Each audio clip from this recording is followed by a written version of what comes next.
నీ ఇష్ట ప్రకారం నీతోనే ఉంటాను, నీకు సహాయం చేస్తాను, సహకారం అందిస్తాను.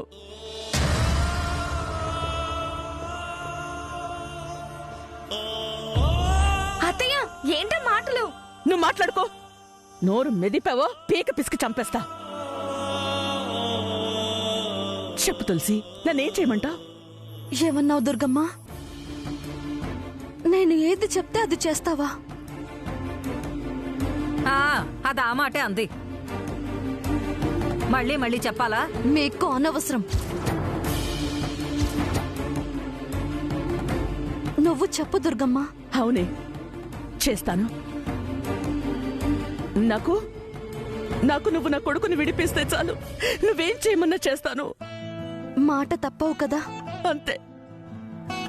అయ్యో, నేను నిరికిస్తుందత్తయ్యా. ఏయ్, అది నీకు అనవసరం. నువ్వు చెప్పవే తులసి. వదినా, తులసి చెప్పిందంతా చేస్తుంది వదినా. నేను మాట తప్పే మనిషిని కాను. వాణ్ణి కేసు నుంచి బయటపడి నువ్వు జీవితంలో ఏదడిగినా సరే నేను నీ కోరిక తీరుస్తాను.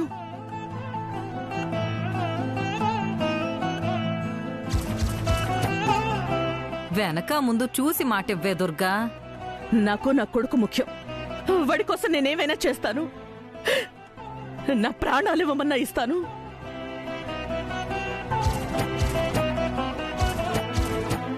మీ బుద్ధి మారదా? పుల్లలు వేయడం తప్ప మంచి సలహాలు ఇవ్వడం ఈ జన్మలో రాదా?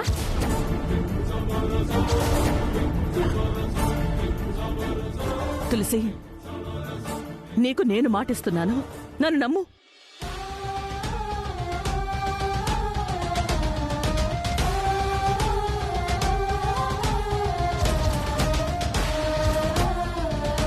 నువ్వు నా వైపు ఉంటే చాలు దుర్గమ్మ. ఆదిత్యని కాపాడి నేను తీసుకొస్తాను.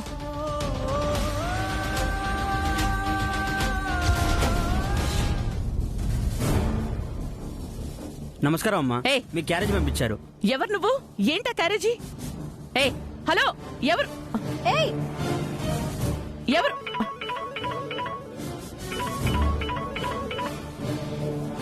క్యారేజ్ నేనే పంపించాను దుర్గమ్మ.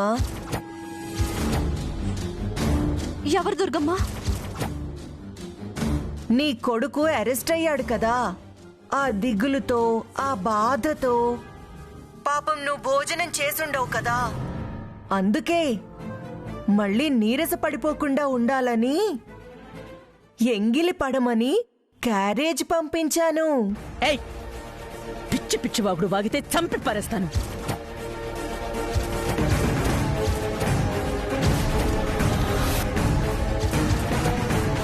నా కొడుకుని నిర్దోషిగా బయటికి తీసుకొస్తాను, అప్పుడు చెప్తాను నీ సంగతి ఏంటో తెలుస్తాను. చూడు, ఆదిత్యని ఒక తప్పుడు కేసులో ఎవరో ఇరికించారు.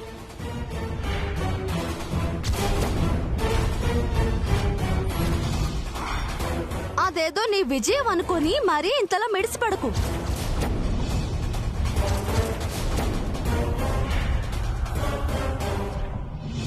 ఏదో క్యారేజ్ పంపించి మేము బాధపడ్డం చూసి నువ్వేం సంకలు గుద్దుకుని మరీ సంబరపడిపోకు.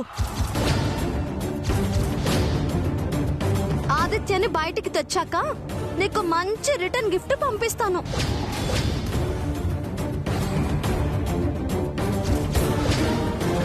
అలాంటి గిఫ్ట్ ని నువ్వు నీ జన్మలో చూసుండవు. చూసి గుడ్లు తేలేసేలా చేస్తాను, చూస్తూ ఉండు. చూడు పిల్లకాకి, ఏంటి చిల్ల గింజల అలా ఎగిరెగిరి పడుతున్నావు? నాకు రిటర్న్ గిఫ్ట్ ఇచ్చే కెపాసిటీ నీకు లేదు. చూడు, ఇప్పటి వరకు జరిగింది ఒక లెక్క, ఇక నుంచి జరగబోయేది మరో లెక్క. చూడు తులసి, నా చతురత నువ్వు అంచనా కూడా వెయ్యలేవు. ఇక నుంచి నీ వేలితోనే నీ కళ్ళు పొడుస్తా. నీ మనుషులతోనే మీకు గుంతలు తీయిస్తా. అందులో వాళ్ల చేత్తోనే మిమ్మల్ని పూర్తి చేయిస్తా. ఆదిత్యకి ఈ కేసు నుండి బయటపడ్డం సాధ్యం కాదు. వాడి ఉద్యోగం ఊడటం ఖాయం. ఎందుకు కాదో నేను ఎలా విడిపిస్తానో నువ్వే చూద్దు గాని.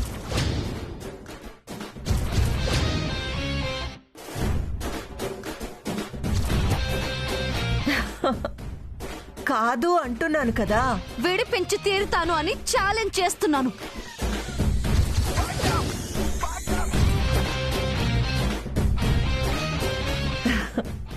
సరే కానీ చేసి చూపిస్తాను.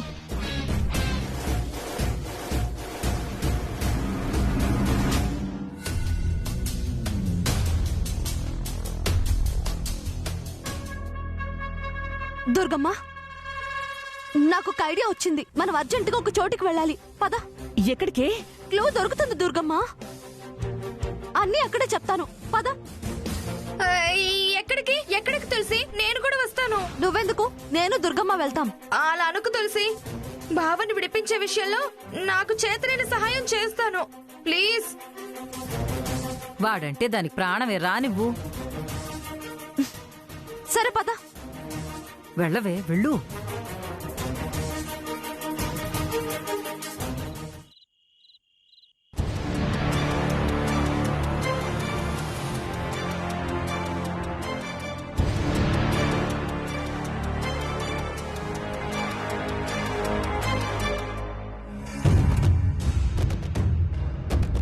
తులసి, ఇక్కడికి ఎందుకు తీసుకొచ్చావు? ఇది ట్రాఫిక్ కంట్రోల్ రూమ్ అత్తయ్య.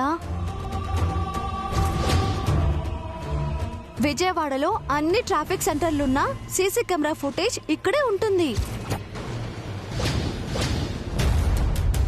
విజయవాడలో ఎక్కడ ఏ యాక్సిడెంట్ జరిగినా, దొంగతనం జరిగినా ఇక్కడ కెమెరాలో రికార్డ్ అయ్యి మొత్తం ఉంటుంది. ఇక్కడున్న డేటా కలెక్ట్ చేసుకుని పోలీసులు దొంగల్ని పట్టుకుంటారు. బేసిక్ గా ఇక్కడికి రావడానికి డిపార్ట్మెంట్ వాళ్ళకి తప్ప ఎవ్వరికి పర్మిషన్ ఉండదు. నేను మావయ్య హెల్ప్ తీసుకుని మనం చూడ్డానికి పర్మిషన్ తీసుకున్నాను అత్తయ్య. అవును, ఇప్పుడు మనం ఇక్కడికి వచ్చి ఏం చేస్తాం? వాడి బొమ్మ చూడడం తప్పితే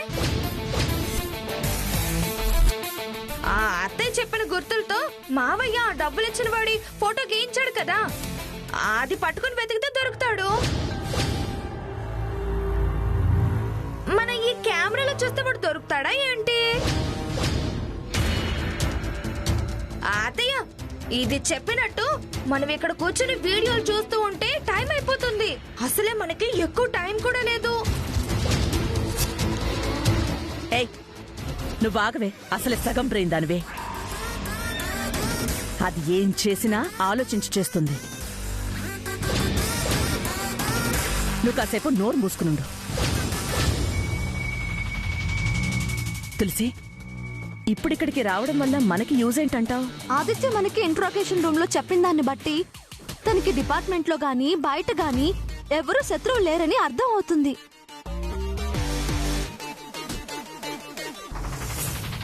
అలాగని మనకు కూడా పెద్దగా శత్రువులు ఎవరూ లేరు. ఉన్నదల్లా నిన్న కాక మొన్నొచ్చిన ఆ కీర్తి తప్ప. నాకెందుకో మన మీద కక్ష సాధించడం కోసమే ఆదిత్యాన్ని ప్లాన్ చేసి ఇందులో ఇరికించింది అనిపిస్తుంది అత్తయ్య. అసలు నీకు డబ్బులిచ్చిన వాడు ఎక్కడి నుండొచ్చాడు, వాడికి డబ్బులు ఎవరిచ్చారో ఇక్కడ వీడియోలో చూస్తే మొత్తం తెలిసిపోతుంది.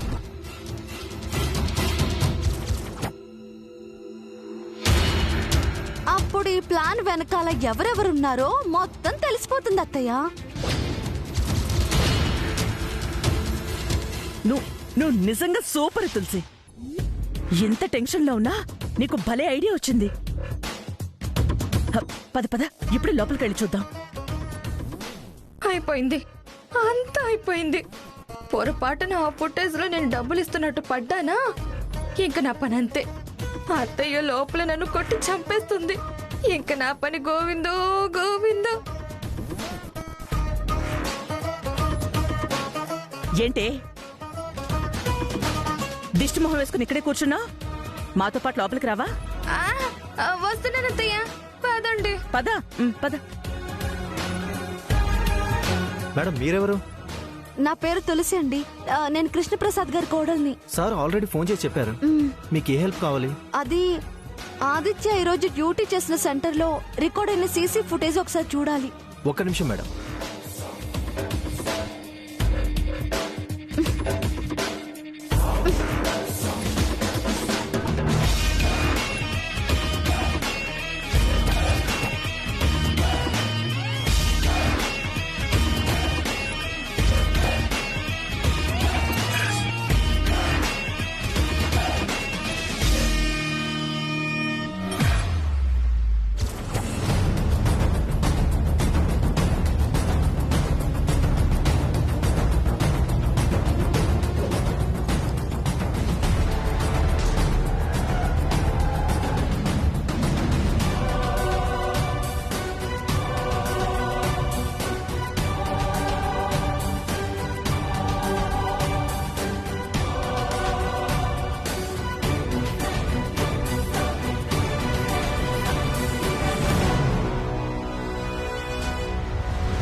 ఏయ్,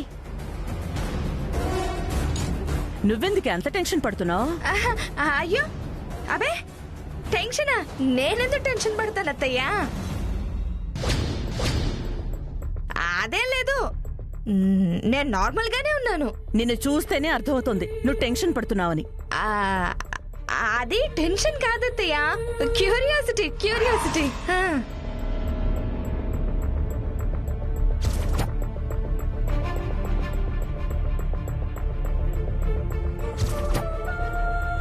సార్ ఒక్క నిమిషం పాజ్ చేయండి. ఏంటమ్మా? కొంచెం బ్యాక్ రండి సార్. వాడికి సూట్ కేసు ఎవరిచ్చి పంపించారో క్లియర్ గా తెలిసిపోతుంది.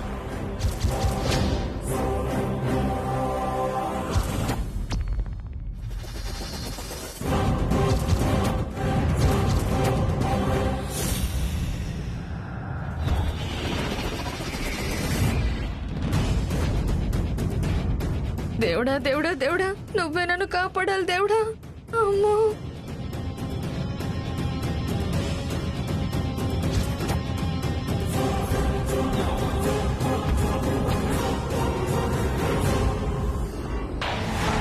ఆ వ్యక్తికి సంబంధించిన వేరే యాక్టివిటీస్ అక్కడ పక్కనే ఉన్న కెమెరాల్లో ఇంకెక్కడైనా రికార్డ్ అయ్యాయో చూపించండి. సరే మేడం, ఇప్పుడే చూపిస్తాను.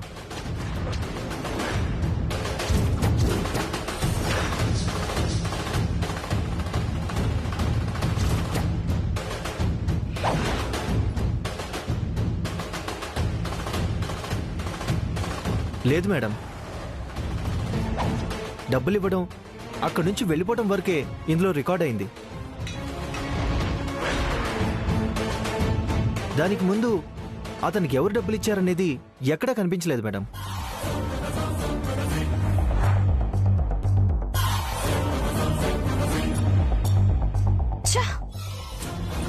చిన్న క్లూ దొరుకుంటే సరిపోయేది. అమ్మయ్యా. తులసి, ఏం కనపడడం లేదంట కదా, పద వెళ్దాం. పదండి అత్తయ్య, రా అత్తయ్య, దా తులసి.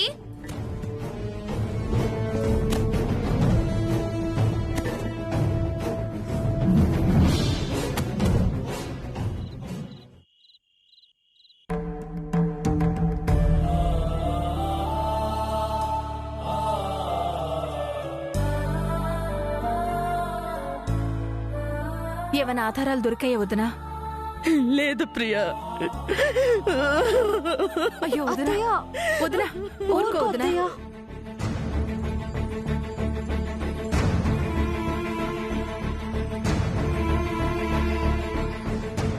ఎలా ఊరుకోను ప్రియా? దోషుల్ని పట్టుకుని విచారించాల్సిన వాడు దోషిలా సెల్లో ఉన్నాడు. కళ్ళ తప్పిన వాడు కటకటాల్లో ఉండడం చూశాక నాకు కన్నీళ్లు కాక ఇంకేం వస్తాయి?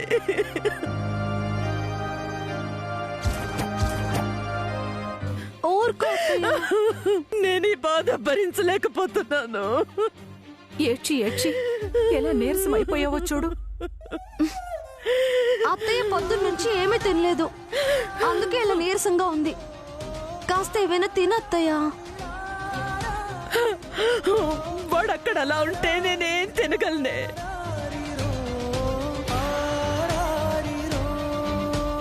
నాకెలా తినబుద్ధిస్తుంది? ప్రసాద్ ఉన్నాడుగా, ఎలాగోలా బయటికి తీసుకొస్తాడులే. నువ్వు కాస్త ఎంగిలి పడవే దుర్గా. అవునత్తయ్య, కొంచెం తిను.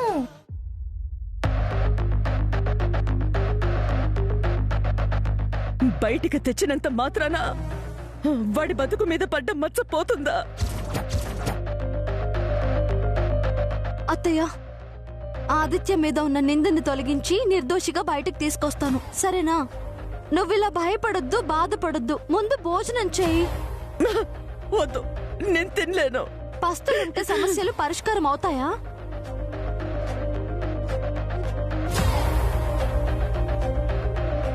అత్తయ్య, నేను మాటిస్తున్నాను, ఆదిత్యకి ఏమీ కాదు.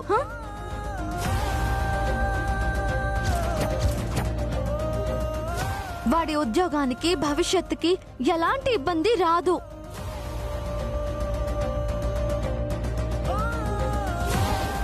నేను గ్యారంటీ ఇస్తున్నాను అత్తయ్య, నా మీద నమ్మకం ఉంచు.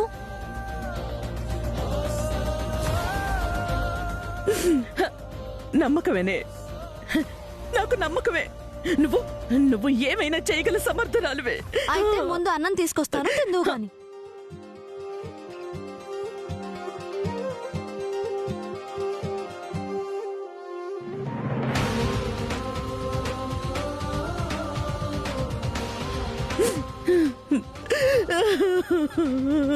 తినత్తయ్యా. వద్దే. ఇలా అంటే ఎలా చెప్పు? నేను తినిపిస్తాను, తిను. ఖాళీ కడుపుతో పడుకోకూడదు అత్తయ్య. నాకొద్దు. తిను.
నీ కొడుకుని విడిపిస్తాను అత్తయ్య అని నువ్వు నిబ్బరంగా ఉండి కొండంత ధైర్యం నింపిందే కాక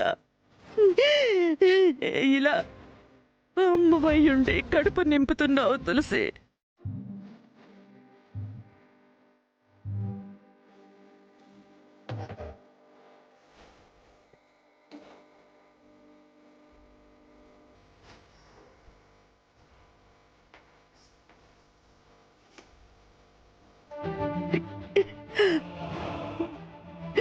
నిండు నూరేళ్ళు చల్లగా ఉండవే.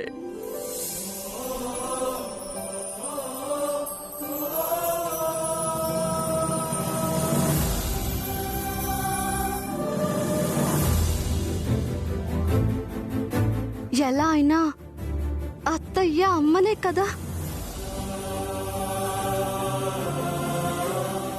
మీ అమ్మేనమ్మా. తులసి, నువ్వు పొద్దున్నుంచేమీ తినలేదుగా? అత్తయ్యకి నేను తినిపిస్తాను, నువ్వు వెళ్ళి తినిపో. నేను తినిపించాక తింటాను, నీకేంటే ప్రాబ్లం?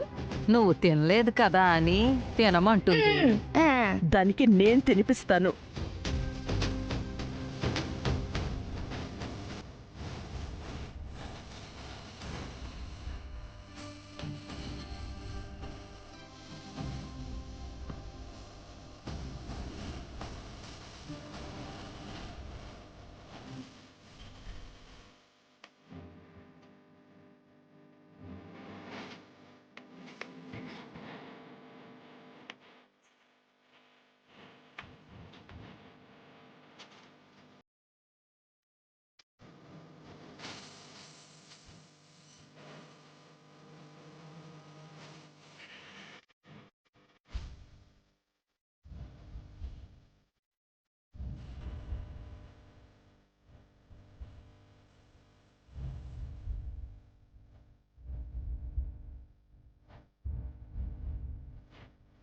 ఇందా తిను